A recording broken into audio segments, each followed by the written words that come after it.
Alright, there we go. And we have 5. It's out! It's out! It's out! It's actually out! It's actually out. It's real. We have 5. It's real. Hey, thank you. Alright, play Jungle Inferno starting tomorrow! Alright, I'm going to TwitchCon. The fuck? Alright, here's some balance changes.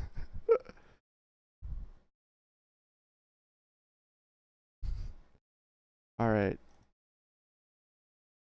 Field notes. Here it is. The patch notes. That's what we get today. And it's fucking massive. Alright, let's go. What do we got? What do we got? Jungle Inferno update is almost here. We got baited again, boys. Additional information available at, and it's not clickable. Alright. 5 maps. We heard of these. Moss Rock, Lazarus, Brazil, Enclosure, Banana Bay. 1 new map. Mercenary Park. Hell yeah. 5 new taunts. Dueling Banjo, Jumping Jack, Soviet Strong Arm, Russian Arms Race, and the Head Case. 2 official taunts. Yeti Punch and Yeti Smash. What about the Pyro one? 2 community cosmetic case with 20 items each. 2 new Warpaint collections. Made up of community-made Warpaints and official Warpaints. Hell yeah. Alright, this is just review. 2 Warpaint collections. The classic weapon skins being brought back. 4 new Pyro items. Alright. Where's the new stuff? New heavy item, free contracts, 36 contracts, Mercenary Park gift shop, equipable contractor. And here's the new stuff. General changes. Significant weapon and class balance improvements. What if that was all it said? Just significant weapon and class balance improvements. 1 line. Done. See gameplay changes below. Alright. I feel like right now they're just trying to like say as much shit as possible and like show you that this update, they're trying to remind you that this update's fucking huge. That's what this is all about. Increase maximum number of backpack slots to 2,500.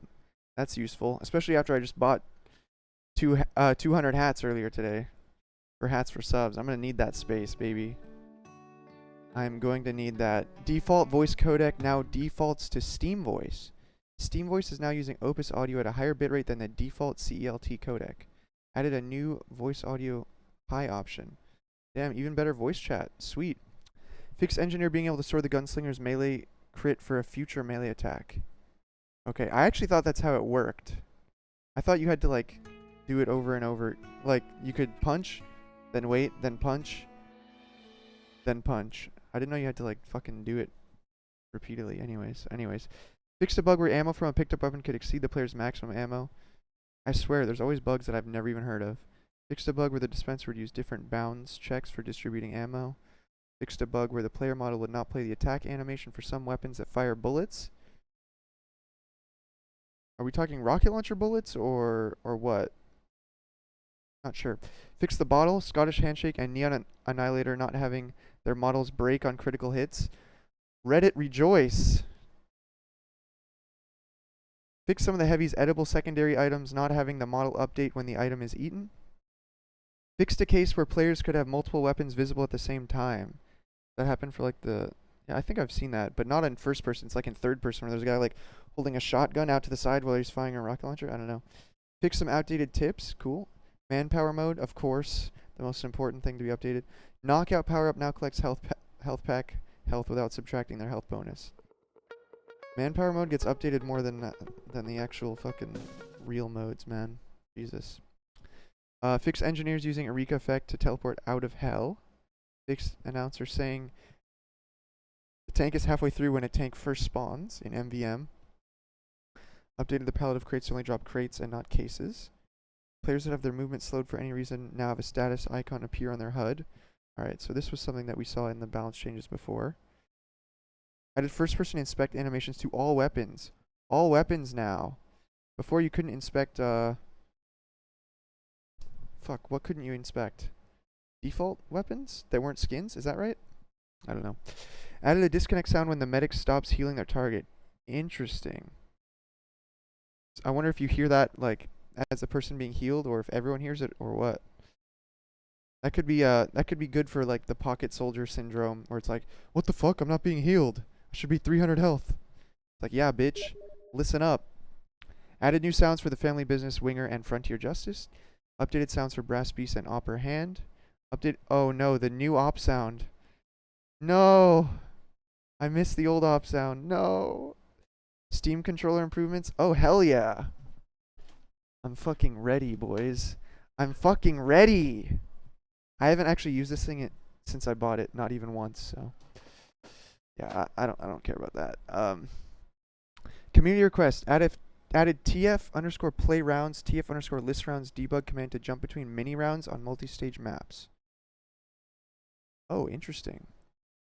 So you could skip stages? Interesting. Applied the match rejoin limitations in casual to man vs machine as well. Players who leave man vs machine cannot matchmake back into the same game for several minutes. Players who are vote kicked from a man vs machine match cannot matchmake back into the same game for several hours. Nice. Added medals, added medals, added medals, added medals, added medals, added medals, added medal, medal. Updated mappers vs machines medal. Oh, medal. Metal and paintable metal. Ooh, I have that. TFCL Alpha. I have that shit. And it's just metal. Sweet. Changes to parties in casual mode. Parties can now be formed from anywhere within the game and persist through matches. Players are now able to join their party's match if late joining is allowed. If late joining is allowed. Tell me more. Added a new party interface that allows you to quickly manage and interact with your party. Added a global party chat system that allows party members to chat with each other from anywhere in the game. That's cool. Party chat is printed in the in-game chat interface when in a game. Added command say party. Allows for party members in a game to chat with other party members. Okay, so there's I don't play parties often. I'm more of a solo rider most of the time, but I'm sure this is great for a lot of people who like to just play casual for hours on end and have a grand old time. Matchmaking changes. Hell yeah, hell yeah. Redesign the matchmaking screens to be lightweight overlays that can be summoned and dismissed from anywhere within the game. Move the casual and competitive badge panels to the main menu. Casual mode. Levels now go beyond 150. Hell yeah. All players now have a tier in addition to their levels. All players start at tier 1. When their level goes past 150, your level resets to 1, your tier goes up, and your casual badge will change its appearance to reflect your new status. Players who had reached level 150 will have any experience beyond 45,500 put into an overflow pool. That number seems a bit wrong. Is that the right number? That seems like there's a 0 missing or something. I don't know. Put into an overflow pool. While playing casual matches, any XP you earn will be matched and deducted from overflow pool until it runs out. Okay, let's see. Vote for next map. Dialogue can now be minimized to view top scoring players. Cool. Wait. Matchmaking. Yeah, that's just casual. Where's the competitive matchmaking changes?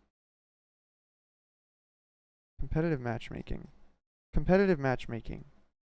Where are you? There's supposed to be ELO and placement matches. They promised. Where is it? Maybe it's... Yeah, where is it? I'm confused. Alright, contracts. Contracts drawer has been replaced with the Contractor, a state-of-the-art PDA. Now work on contracts at your own pace. It's up to you to decide which ones to work on and in what order. You can make progress on bonus objectives. Only one contract active at a time. Contracts are unlocked by spending stars. Stars? Hey, little green man. Thanks for the 6.90. Update hype. Yeah. Yeah. We're only 1/3 of the way through. Alright, contracts turned in once the primary objective is complete. Partially completed contracts can be reactivated for free at any time. Partially completed? Party members who are on the same server and the same team can now help earn progress. Okay. So they told us all about this yesterday. Or on day 2. Partially completed contracts can be reactivated for free at any time. That means, is it saying you can just like jump between contracts? I think that's what it's saying. I was hoping it meant like you could restart contracts or like redo them even for no reward or something. Because when you run out of 36 contracts, what are you supposed to do? I just find contracts are fun to just like give you something to do while pubbing. And once you've completed them all, it does kind of feel a little bit empty. So it'd be nice if they would let you restart contracts someday and just do them for no reward or something. All right, we've got gameplay changes. I have a feeling most of these are going to be the same as what we saw before. So I'm going to kind of skim through them. The panic attack, I remember I liked it a lot. It should be nearly as good as the shotgun, I want to say. Like the default shotgun, because the fast switch speed should help you with cleaning up. And the shot pattern will be it'll be more controllable at least, which is nice. Oh, reserve shooters on here. Pyros are too easily able to take advantage of this weapon's primary feature via air blast. No penalty on demand launching of their target, and so their damage potential can greatly exceed that of other classes that use this weapon. Rather than make a heavier handed approach to solve this, we've instead decided to remove air blast as a source for mini crits. Attacks on targets knocked in the air by pyro air blast no longer mini crit. Added attacks on targets flying via the thermal thruster mini crit. Ooh. So you can just reserve shooter down all the flying pyros. Okay. It's a good start for sure. I rarely ever see the reserve shooter like complained about when it's on soldier. It was always just pyro, and it was always the air blast too.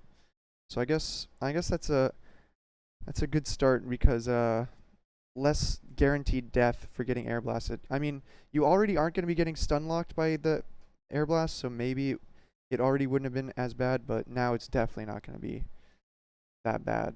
So that's good. This was like one of the most complained about items, and it was like questionable that it wasn't there in the previous blog post about balance changes. And moving on, Ambassador. So I'm expecting this to be changed. Players that are headshot from across the map are expecting to see a sniper. Okay, so they want to make it so Spy's effective range is more reasonable. So the changes. Headshot damage is now subjected to a distance fall off. Headshots beyond 1200 world units do normal damage. So instead of having the randomized spread, they changed it to have fall off, which I think is a much preferred change. So you're still not going to be able to snipe people across the map for free and just own people all day, but you can still assassinate people. You can still hit shots across the map too. So yeah. Now we're going to the Dead Ringer. Feign death is interesting. Okay, yeah.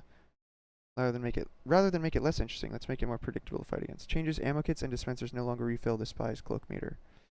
Yeah, I think again this hasn't changed. I'm kind of glad that they stuck to their guns on this one, because Spies were basically immortal on some maps. Eternal reward. I think this is about the same. So I liked this as well. I would probably use this a lot in pubs. All right, moving on to Scout. Sandman changes. The ball. The big change here was that you could still move, right? Or you could still fire when stunned, so that's great. You just get slowed down. But you can spam it more often, so we'll have to see. We'll have to see how that plays out. Bonk, I think this is the same as well. You know, you get slowed from taking damage, so you can tank damage, but there's a bit of a punishment, you know. And they also shorten the duration, and there's no speed or any of that shit, which I'm so glad they removed. Pocket pistol. Get health quick tool, right? We remember this. It fires faster, gives you 7 health per hit, 9 shots in the clip. So this should be a pretty powerful weapon. 7 health per hit. You know, you could be regenning half your health if you hit every shot. But at the same time, it's firing really fast, so unless you're tracking like perfectly, you're likely going to miss a lot. So we'd have to play with it and see how it is. Like when I use like the winger, that has fewer shots too and does more damage, you'd think on paper like, oh my god, you can do 100 damage with the clip of the winger, but no one's doing fucking 100 damage with it, so we'll have to play with it and see. But I think it would be a pretty good tool, especially for people who aren't heal heavy. Criticola. Each attack adds marked for death debuff. Remove the move speed bonus, remove damage taken, so yeah, as long as there's no speed, I honestly don't really care what they do with this. You're marked for death. It's kind of a risk to use it, and that's fine. Atomizer, triple jump when bats deployed only. Good stuff. This I don't think has changed either. This should be completely fine now because before the main problem was Scout could dodge while shredding you, but now he has to choose one or the other, basically. Moving on to Flying Guillotine. Removed crits, mini crits at long range, removed. Added long range hits, reduce recharge. Okay. I actually played with this a little bit recently. Surprisingly actually hard for me to hit people with it, but at least they're trying to make it less dependent on like random ass like range crits and more skill reward, I guess, if you hit the shots. I think it'll be fine, and I'll probably still stick to pistol, because pistol's definitely going to be more reliable than spamming that thing. Base jumper, alright. Less air control, you can only deploy once, that hasn't changed. Man treads. Reduction includes air blast and more blast jumping control. Still excited to try this, and now that the air blast is stronger, and pyros might be a more like main class that you'll see as a generalist, possibly, you might see more man treads. You might see them especially on pocket soldiers who want to make sure their Uber is not getting completely denied. Oh, Cow Mangler. What the hell? Cow Mangler? Removed cannot be crit boosted. Granted / earned crits will be converted to mini crits. Kritzkrieg will mini crit. I don't think the Cow Mangler needed another buff. The hell? They improved the Cow Mangler. That was not necessary. The Cow Mangler needed a nerf.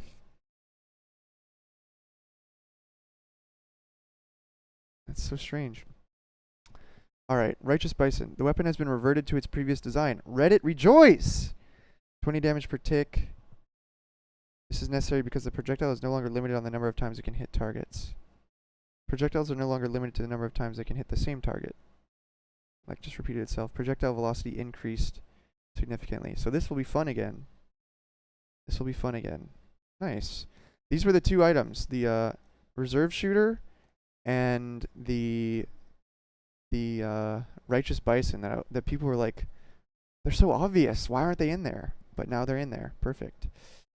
We got Sniper. I like this redesign. It's been completely changed to now be about fire now instead of about sniper v sniper combat, which is nice. So it kind of can allows you to tank burned attacks, afterburn immunity, and fire resistance. The afterburn immunity isn't as big a deal now, actually, that they've nerfed the afterburn in general, because you know there was going to be plenty of times where you wouldn't really be on fire for that long anymore, but I guess not getting afterburn at all is still a great thing because you will never flinch. Razorback, reduce the pocketed snipers. Why didn't they put an E there? I feel like pocketed with an E would have made sense. Anyways, overheal penalty added. Shield regenerates. So this also has like, these both have big implications for changing the way that these secondaries have affected sniper versus sniper fights. Like this one, you can't tank headshots, and this one you really can't tank headshots because you can't get overhealed. So this one will probably, you probably won't see much of this if you're in a situation where there's like two really good snipers in a server, but, and it's mostly going to be Highlander anyway, you'd probably only see it if like the spy is like really good, you know? Then, yeah, moving on to medic. This has the organ collection thing. I like this. You can, if you hit up to 4 saws, you can preserve 60% Uber. Very high risk, high reward. So I like that. The crossbow.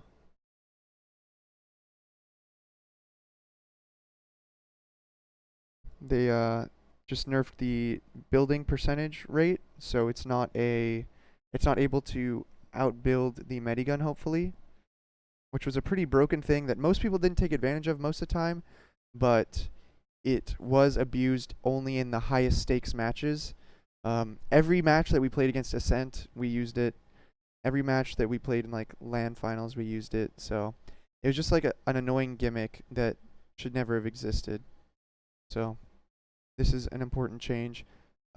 Eventually, I hope to see more exploration with more of the medic weapons to either make needles better or make the crossbow slightly worse. I think I'd rather the former, to a larger extent, so that they can heal at, maybe they can do some healing or uber building of their own.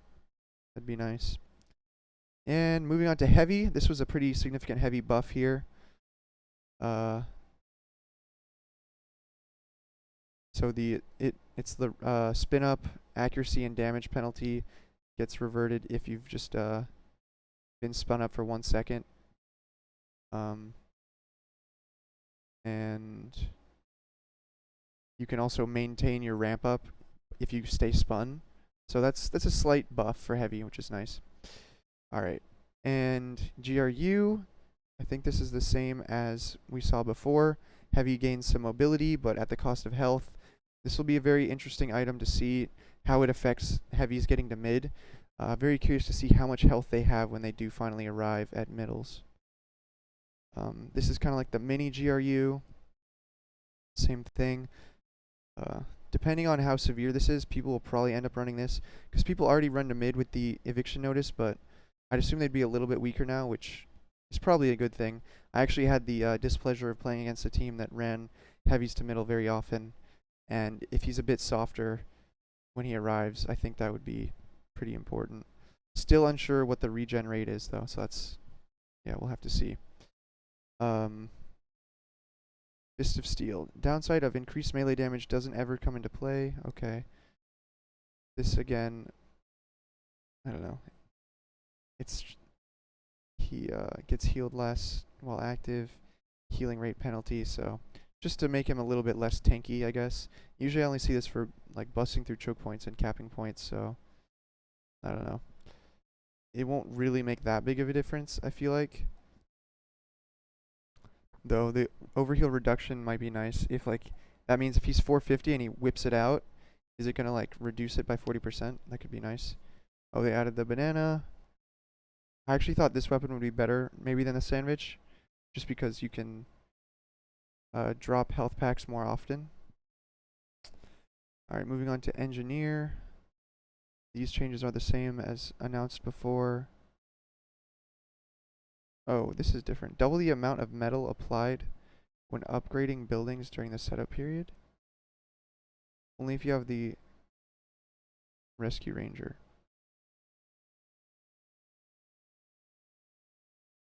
Why? The hell? That's so strange. Oh, that's a nerf, isn't it? Okay, that's a nerf actually. I thought it meant like metal applied into the building, but I think it means like, wait, is that saying it builds it twice as fast? Or is it saying that it costs 50 metal to do 25 upgrading? It's a bit unclear. I'd have to try it. But yeah. I have a feeling, yeah, it's ambiguous. It's ambiguous. I can't tell. Or maybe it's you cost 25 and you apply 50? I don't know. Hey, demo changes. There were no demo changes before. The sword here. Weapon has been reverted to previous design. Plus 25 health on kill. Removed. Added 0.5 second increase in charge duration. So, yeah, now you can charge far as fuck, right? I don't know. People will be happy about that one. I also heard a lot of complaints about that one. Alright, here's the pyro stuff. Oh, cool. We see the stats a little bit more specifically here. The Dragon's Fury, this is the fireball one. Primary slot weapon. Uses a shared pressure tank for primary fire and alt fire. A pressure tank. Interesting. So that means you have to either choose to shoot primary or shoot alt fire. There's like gonna be like a recharge rate on it, I guess. Primary fire launches a fast-moving, limited-range projectile that deals 25 damage and briefly ignites enemies. 25 damage? I thought it was gonna do way more than that. And how much is that range? How much are we talking? It's like a flare gun primary now. 300% damage to burning players, plus 50% repressurization rate on hit. Oh no. So it regens faster if you hit people. So hitting them repeatedly, 300% damage. That means the next shot would do 100 damage, right? So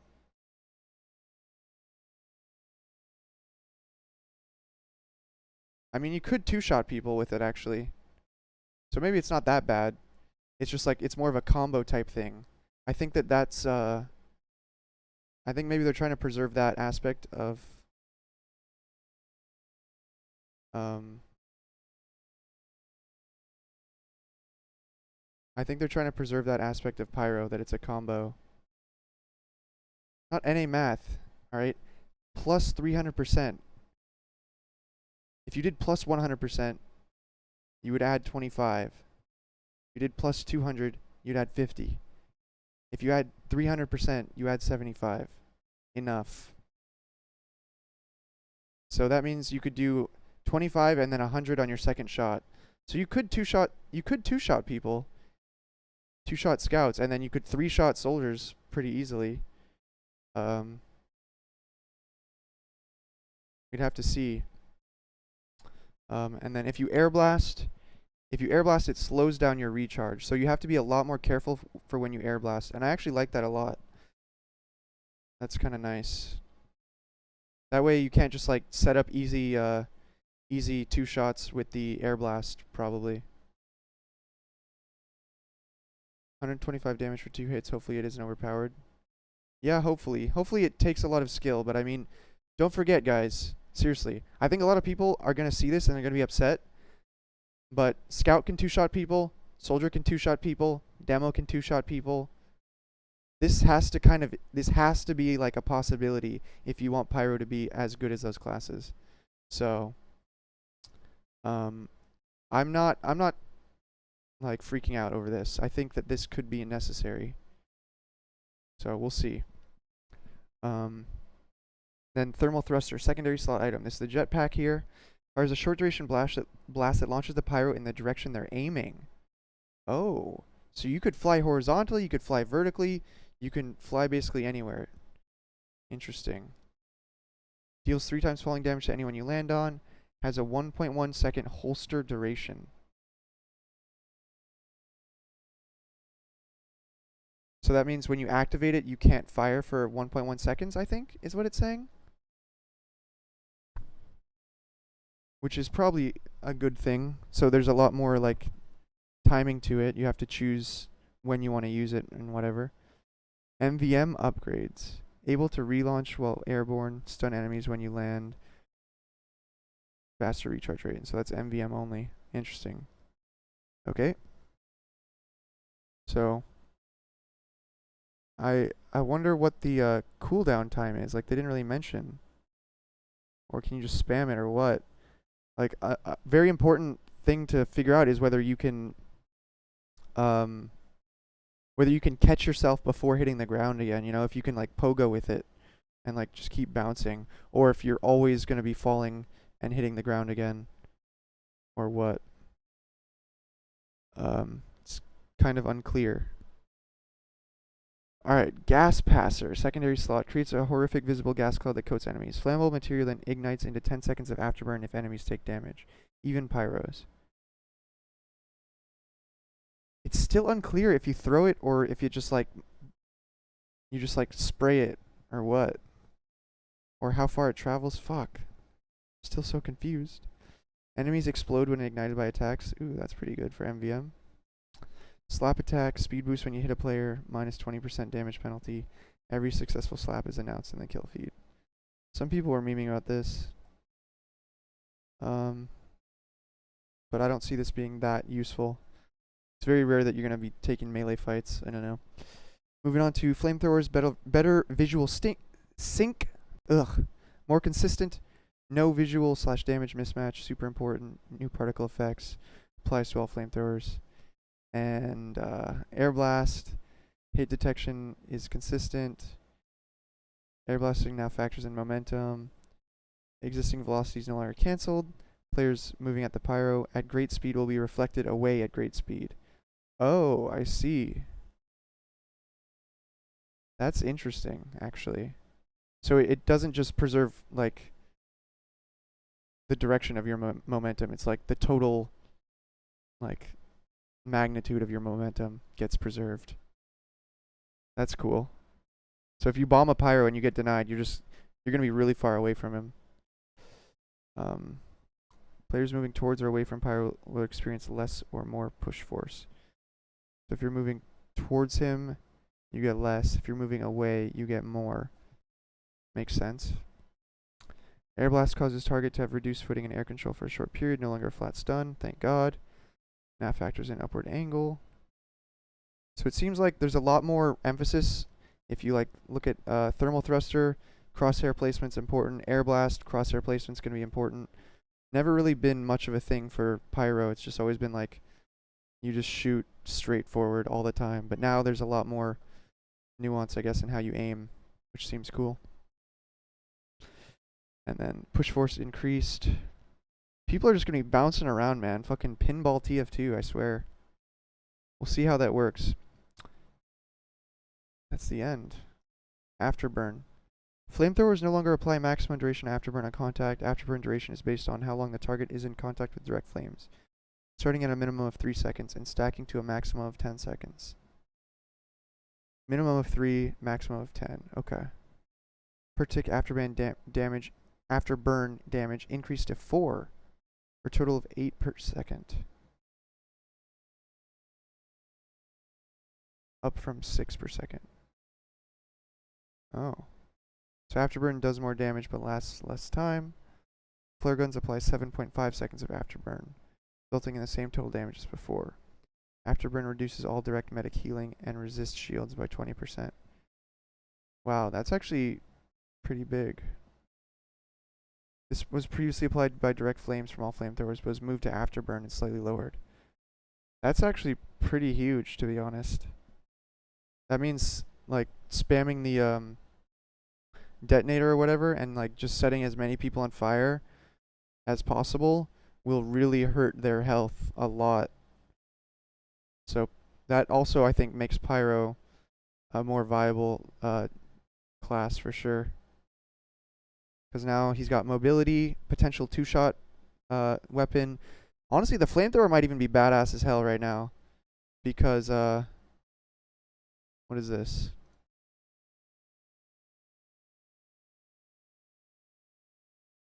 No competitive improvements. We didn't feel what was ready was enough to be a worthy refresh of the mode.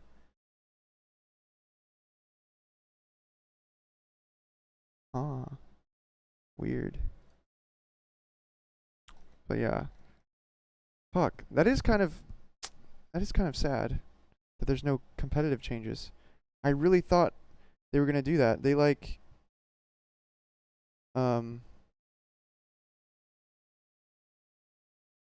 I really thought they were gonna put it out. Like they had already confirmed that they were gonna do